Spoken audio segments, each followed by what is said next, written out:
All right, let's pull back the curtain on a really fascinating piece of engineering.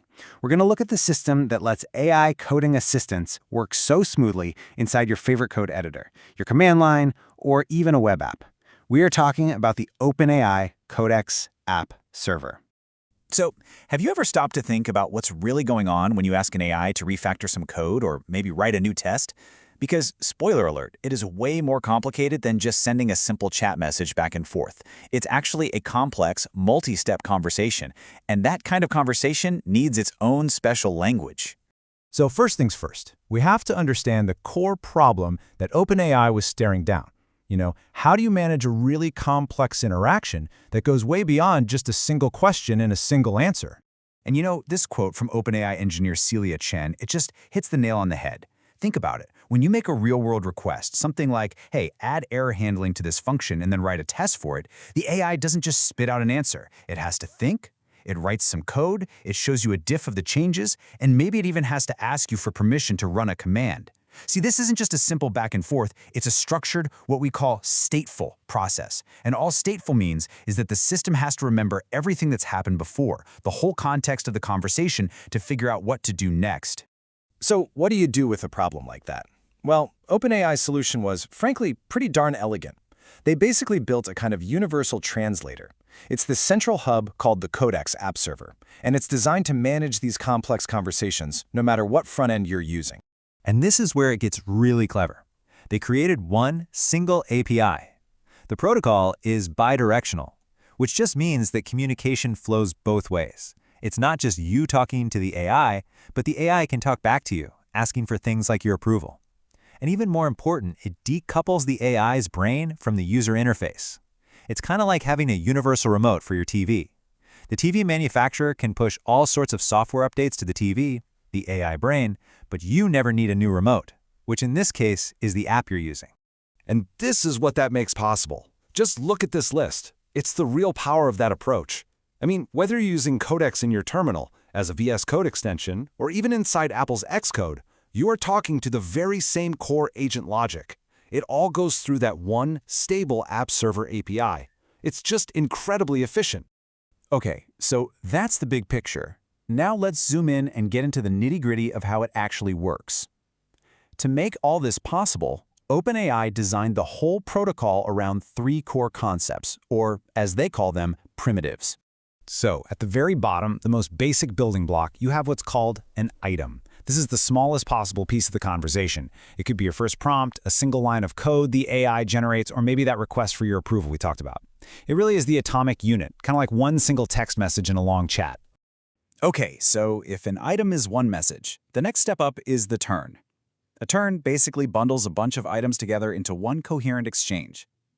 So if you ask the AI, refactor this code, the turn would include your request item, all the AI's thinking process items, the code it actually produces, and maybe a final all done message. It's the entire back and forth about that one specific job.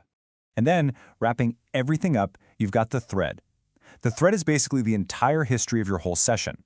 And the beauty of the thread is that it's persistent.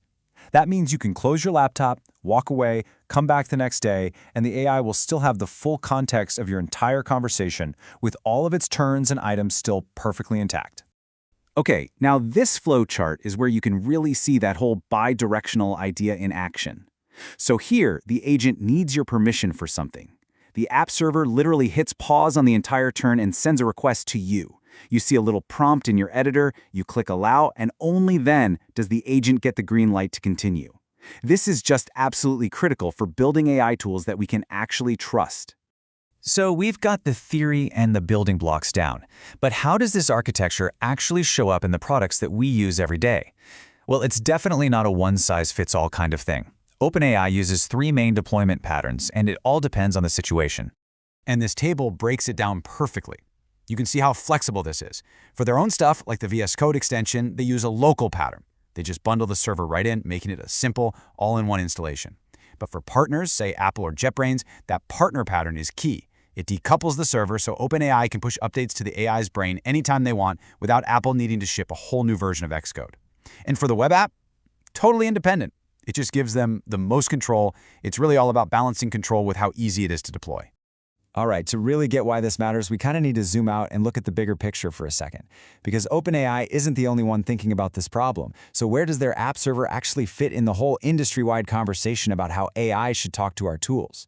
So you've really got two main ways of thinking about this problem right now. On one hand, you have OpenAI's app server. It's this rich, powerful protocol that's totally custom-built for the complete high-fidelity codex experience. But on the other hand, you've got these efforts like the Agent Client Protocol, or ACP. The goal of ACP is totally different. It's aiming to be a universal standard, kind of like how the Language Server Protocol, or LSP, became the standard for things like code completion years ago. ACP wants to be the one common language that any agent can use to talk to any editor. And what's super important to understand is that these aren't enemies. It's not one versus the other. These two approaches can absolutely coexist, and in fact, they do. It just goes to show that we're in this really exciting period of exploration, where the entire industry is experimenting to find the very best ways to weave these AI collaborators right into our workflows. So after all of that, if you're going to remember one thing, what should it be? Well, it all boils down to this number, 1. The sheer power of having one single, stable, and bidirectional API that can gracefully handle all these complex, stateful conversations between a powerful AI brain and all of its many different faces. That is the core innovation here. And that kind of leaves us with this big, open question for the future. The Codex App Server, it's a language for the AI assistants we have today. But as these agents get even more capable, more autonomous, becoming true collaborators, what's the next universal language we're going to have to invent?